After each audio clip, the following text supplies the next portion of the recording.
तो हम अभी पहुंच गए हैं युमथांग वैली पर।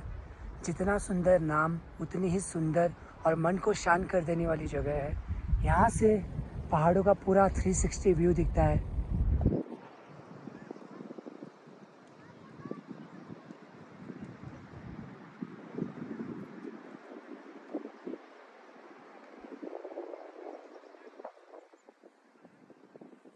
तो अभी हम यहाँ से चल पड़ेंगे 0 पॉइंट के लिए,